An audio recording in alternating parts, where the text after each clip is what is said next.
काय रे, तुला वडा खायचा होता का? नाही पप्पा, पण तुमचं काम चालू असतं तर बरं झालं असतं. का बरं रे? मिळून दुसरं काम. तुमची कंपनी चालू होती तेव्हा खूप मजा येत होती, आता लय अडचणी वाढल्या. अरे अडचणीतून पण मार्ग काढते तो. चल, माझे मित्र आहे, किती का पण मदत करणार आहे. या प्रवीण भाऊ. या बेरोजगार भाऊ, हो नका चेष्टा करू, त्याच्यावर आता वाईट दिवस आहे. काय काम काढलं इकडे आज? काही नाही, भाऊकडंच काम होतं. 4-5 वेळेस त्यांच्याकडे चक्रा मारल्या. मला त्यांची गावापुढची जी जागा आहे ना ती लागत होती. आता सध्याला काही काम नाहीये, मला काहीतरी धंदा चालू करेन. थोडं थांबा ना, वडिलांसोबत बोलावं लागेल. या तुम्ही, कळवतो तुम्हाला.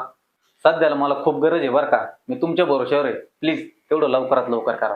हा, अरे ती जागा मोक्याच्या ठिकाणी आहे. त्याला कुठे देत? अरे मी काय एवढा येडा आहे का? त्याला 2 महिन्यापासून नादी लावून राहिलो, आज उद्या आज उद्या. अरे विनोद, तुम्हाला काय बोलायचं ते तोंडावर बोलायला पाहिजे नव्हतं, मागं नव्हतं बोलायला पाहिजे. माझ्या चांगल्या काळामध्ये तुमच्यावर पैसे खर्च करताना मी कधीच मागं पुढं पाहिलं नाही. पण आज माझ्या परतीच्या काळात तुम्ही मला मदत करायला पाहिजे होती, मला साथ द्यायला पाहिजे होती. पण तुम्ही मैत्रीचा फार मजाक करून टाकला. पण एक गोष्ट लक्षात ठेवा, खोट्या आशा दाखवून एखाद्या व्यक्तीच्या भावनांशी खेळण्यापेक्षा स्पष्ट शब्दात नकार देणं कधीही चांगलं.